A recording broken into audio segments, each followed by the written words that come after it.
नमस्कार दोस्तों, आपका स्वागत है। हम थ्योरीज ऑफ डेवलपमेंट कर रहे हैं। ये पार्ट 4 होगा।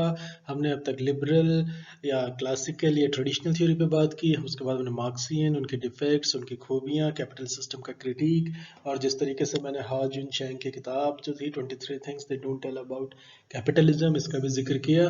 तो इसमें जो है हम काफ़ी इसमें डिस्कशन कर रहे हैं। इसमें अब न्यू क्लासिकल की हम तरफ बढ़ते हैं। चलिए इसको हम डायरेक्टली शुरू करते हैं। ये सारी बातें हम कर चुके हैं। गवर्नमेंट में रोल, उससे इसको डिफाइन, डेफिनेशनल, और जैसे मैंने कहा था कि आप ओईसीडी कंट्रीज के आप अगर आप सोशल प्रोग्राम्स देखें तो आपको हैरत हो जाएगी कि ओईसीडी जो कैपिटलिज्म की बात करता है वो ऐसा कैसे कर रहे हैं, लेकिन ऐसा है। और जिस तरीके से मिक्स्ड इकोनॉमीज का बिहेवियर रहा है, खास करके लॉकडाउन में देखा होगा आपने किस तरीके से सरकार 46,000 करोड़ देने में भी झिझक रही थी, नहीं दिया इवेंचुअली। तो जिस तरीके से आप महीने भर में 5 किलो राशन, तो 80 करोड़ जो है। तो और जिस तरीके से जब ओबामा जी जब रिसेशन आया था तो किस तरीके से उन्होंने सोशलिस्ट मेजर, बैंकों को बेल आउट्स वगैरह, वो सारी थ्योरीज जो हैं जैसे सहूलियत के हिसाब से वेस्ट ने चेंज की थी। इसमें जो सबसे इम्पोर्टेंट आ जाती है, इसमें मार्क्सिज्म को जो एक तरीके से चैलेंज भी किया जा सकता है, और जो new classical theory of development है हम इस पर बात करते हैं। इसमें जो है new classical development theory of development जो है, इसका एक तरीके से मॉडिफाइड वर्जन कह लीजिए आप, क्लासिकल का, ट्रेडिशनल का, लिबरल थ्योरिस्ट का।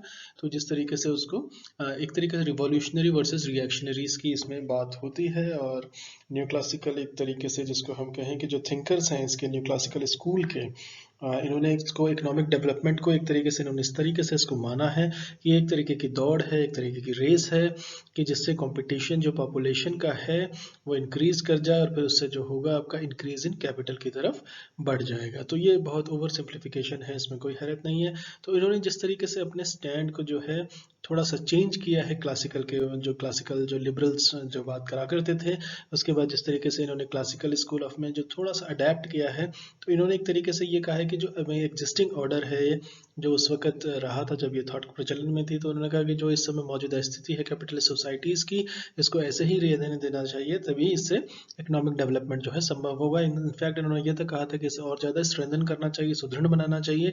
तो जो ये एक तरीके का जो ये थॉट था, इन्होंने एक तरीके से उसको कहा था कि जो हमारी ऑप्टिमेटिक नोट्स, जो जिस तरीके से फ्यूचर की जो कपोल कल्पनाएं हैं, एक तरीके से ये हसीन सपनों वाली बात थी, इस पे इन्होंने वर्किंग क्लास, उनका एक भविष्य सुधरेगा, जिस तरीके से उसमें जाएंगे तो सबको बेनिफिट होगा अगर इकोनॉमी ग्रो कर जाएगी। तो ये सारी बातें, लेकिन एक तरीके का टाइम फ्रेम की जो बात है, एक तरीके की जो ग्रेवी थी उस वक्त, उसको एड्रेस करने की तरफ जो कदम उठाने थे, उसके लिए इन्होंने कहा कि यथास्थिति बने रहने में ही सभी की भलाई है। तो जिस तरीके से जब अर्थव्यवस्था या जो जीवन यापन जो लोगों का अगर सुचारू रूप से चलेगा, उसमें बेहतरी होगी, उससे उनको एम्प्लॉयमेंट मिलेगा तो हायर वेजेस मिलेंगे। तो एक तरीके का बहुत ज़्यादा ओवर सिंप्लीफिकेशन की बात थी, लेकिन बहरहाल ये हमें स्टडी करना ही होता है।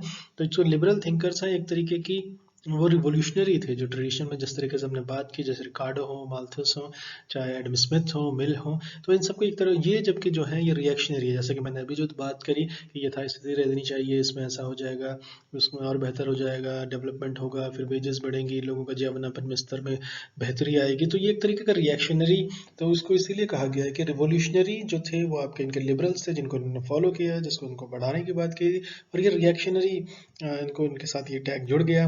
तो एक तरीके से डिफेंसिव भी हो जाते हैं कई जगहों पर, और ये प्रीच करते हैं कि एग्जिस्टिंग ऑर्डर जो है अर्थ जगत का, उस वक्त जो प्रचलन में था उसको वैसे ही रहने देना चाहिए, उसी में सभी की जो है सभी की बेहतरी है। इस तरह की बातें इन्होंने काफ़ी की हैं। तो इन्होंने एक तरीके से जो क्लासिकल जो लिबरल थॉट था उसका जो कंटेंशन था, उसकी जो मुख्य बातें थी, उन्होंने कहा था कि जिस तरीके से वेज है, जिस तरीके से लोगों का वेतन है, ये जो डिटरमाइन होता है सप्लाई और डिमांड से लेबर के, तो उस तरीके की बात इन्होंने सिरे से नकार दी थी। इन्होंने कहा था कि नहीं, इस तरह में इसमें काफ़ी खामियां हैं इस बात के अंदर।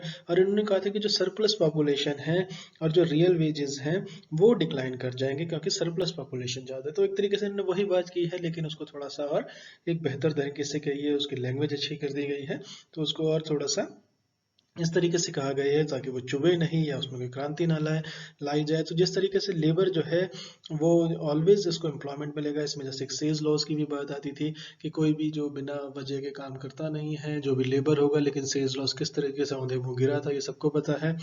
तो जिसको कहते हैं कि जो लेबर जो है ये हमेशा इसको एम्प्लॉयमेंट मिलेगा, अगर वो प्रिपेयर्ड हो, अगर वो राज़ी हो जाए या उसमें अपनी सहमति दे दे कि वो जो उसको वेज ऑफर किया जा रहा है वो उस चीज़ पे काम कर ले। तो ये एक तरीके से बहुत ज़्यादा यथास्थिति वाली बात हो जाएगी, क्योंकि इंडस्ट्रियलिस्ट है, उसके पास वर्कर्स की कमी नहीं है। जिस तरीके से आप आज के ज़माने में देखें, जैसे पुलिया पे आप जाते हैं तो जिस तरीके से उसको पुलिया कहा जाता है, उसमें काफ़ी सारे लोग लेबर से इकट्ठे हो जाते हैं, उनको पता नहीं होता किस जगह वो किस दिन का काम करेंगे।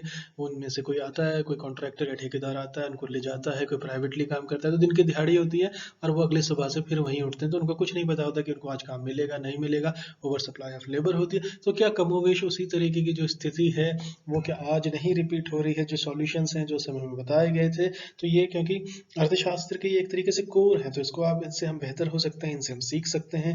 इससे आने वाले वक्त में जो दिशा निर्देश में जो कमी रह गई है, खामियां रह गई हैं, हमें उन पे काम करना चाहिए। लेकिन बहरहाल इसी थॉट को हम आगे बढ़ाते हैं। उनका क्या सोचना था? जो न्यू क्लासिकल्स थे, इन्होंने कहा था कि अगर वो वेज ले लें, वेतन ले लें, मान जाए, तो उनको कभी भी जो इकोनॉमी के अंदर है वो नौकरी की समस्या रहेगी नहीं, कोई अनएम्प्लॉयमेंट होगा नहीं एक तरीके से। तो ये बहुत ओवर सिंप्लीफिकेशन है। इसमें जो मेंटल एटीट्यूड रहा है, इसमें जो क्लासिकिस्ट का और जो न्यू क्लासिकल का है, उनके जो सोचने का जो तरीका था वो एक तरीके से, जैसे मैंने कहा, रिवोल्यूशनरी और रिएक्शनरी का तो एक फ़र्क है ही, लेकिन उनके इस सोच में भी थोड़ा सा एक बुनियादी फ़र्क इसमें साफ झलकता है। तो जिस तरीके से अगर हम कहें कि जो क्लासिकल्स थे वो ये सोचते थे कि फ्रीडम होना चाहिए डोमेस्टिक के अंदर, एक्सटर्नल ट्रेड के अंदर, व्यापार के अंदर, और जिस तरीके से उन्होंने फ्यूडलिज्म पे भी अटैक किया था, एक तरीके से जो लॉर्डशिप होती है, जमींदारी सिस्टम, अब इसे आसान लैंग्वेज में मान सकते हैं। तो उन्होंने कहा था कि इससे, जबकि उन्होंने फेवर किया था कि फ्री इंपोर्ट्स हों, फार्म प्रोडक्ट्स के हों, इस तरीके जो उनकी सोच थी क्लासिकल्स की, उसमें ये बुनियादी तरीके से इन्होंने खुद को अडेप्ट किया न्यू क्लासिकल्स ने। तो आपको ये फ़र्क आना चाहिए समझ में। इसके बाद जब हम इकोनॉमिस्ट के थ्रू इसको डिस्कस करेंगे, जिस तरीके से रॉबर्ट लुकस, फ्रीडमैन, उसके बाद जो न्यू क्लासिकल्स का रोल रहा है, जो यथास्थिति बनाने की जो एक कोशिश रही है, जिस तरीके से अर्थ जगत में जो अमेरिका का वर्चस्व आया है, जो वेस्टर्न पावर्स का वर्चस्व आया है, अमेरिका के नेतृत्व में या G7 के नेतृत्व में या OECD कंट्रीज में जो प्रॉस्पेरिटी आई है, उसको समझने के लिहाज से आपको न्यू क्लासिकल की जो एक है बारीक समझ है इसको, और जो लिबरल थॉट थी उनकी, जो एक तरीके से मोर एकेडमिक सेंस में ज़्यादा झलकने लगी थी, उसका बुनियादी फ़र्क आपको समझना ही पड़ेगा। तो जो न्यू क्लासिकल की अगर हम बात करें, इन्होंने एक तरीके से ऐसा कुछ नहीं कहा कि जो रिवोल्यूशनरी लगे या कोई नई थॉट लगे, इन्होंने सिर्फ उसको बेहतर बनाने के लिए और यथास्थिति पे इनका ज़्यादा जोर रहा। तो इन्होंने इसको सिंप्लीफाई किया। जो एग्जिस्टिंग ऑर्डर है वो एक उम्मीद देता है लेबर क्लास को, वो एक तरीके से एम्प्लॉयमेंट देने की बात करता है, और वक्त के साथ वो वेजेस इंक्रीज करने की बात भी कहता है, लेकिन बहुत दबे लफ्जों में कहता है या साइलेंट तरीके से कहता है। तो न्यू क्लासिकल जो एक तरीके का मॉडल उन्होंने प्रस्तुत किया, जो विकास का मॉडल दिया, उन्होंने कहा है कि जो इसमें रेट है, रेट ऑफ इंटरेस्ट है, वो डिटरमाइन करेगा आपका कि किस तरीके से आपकी सेविंग्स बढ़ेंगी, आपकी बचत बढ़ेगी, और किस तरीके से एक इक्विलिब्रियम होगा, किस तरीके से एक बैलेंस आएगा डिमांड के अंदर, जो डिमांड कैपिटल की होगी और जो सेविंग्स होगी, जो सप्लाई होगी सेविंग्स की, उसके दरमियान में जो इक्विलिब्रियम होगा, वो एक नया बैलेंस प्रस्तुत करेगा। तो ये एक तरीके से इसमें इन्होंने इसको कह सकते हैं कि इसको ये फिर से ओवर सिंप्लीफिकेशन की तरफ जा रहे हैं, लेकिन ये इनकी एक बहुत इंपॉर्टेंट कोर में ये शामिल कर सकते हैं हम इसको। तो जो रेट ऑफ इंटरेस्ट है, जो रेगुलेट करता है, जो सेविंग्स की बात करता है, जो उसे एक तरीके से विवश करता है, या उसको उसमें आगे जाने के लिए कि इन्वेस्टर्स जो हैं वो एडजस्ट करें, जो इकोनॉमिक सिस्टम है, जो इकोनॉमिक ग्रोथ है, उसके साथ एडजस्ट करें, इस रेट पे रहें। तो जिस तरीके से आप सब प्राइम मॉर्गेज क्राइसिस देखेंगे जो ओबामा के टाइम पे आया था, तो एक तरीके से प्रैक्टिकली वो जीरो पे चला गया था इंटरेस्ट रेट। तो इसको जिस तरीके से कहते हैं कि जो उस वक्त की जो आपकी यथास्थिति है, जो अर्थव्यवस्था की जो स्थिति है, उसके साथ आप एक तालमेल बनाना सीखें। तो इन्होंने एक तरीके से रिएक्शनरी था कि अर्थव्यवस्था के हिसाब से अपनी सोच को, अपनी नीतियों को ढाला जाने में ही सबकी भलाई है। इसको अगर हम थोड़ा सा और आगे बढ़ा दें, तो जिन फैक्टर्स पे थे, तो ये इंटर रिलेटेड आइडियाज़ में इनका काफ़ी दखल था, या इसमें काफ़ी इनकी रुझान था। तो जो ये बिलीव करते थे कि जो विकास है, जो एक ग्रेजुअल है और कंटिन्यूस प्रोसेस है, तो चीज़ें बेहतर होती रहेंगी, उनको थोड़ा वक्त देना चाहिए।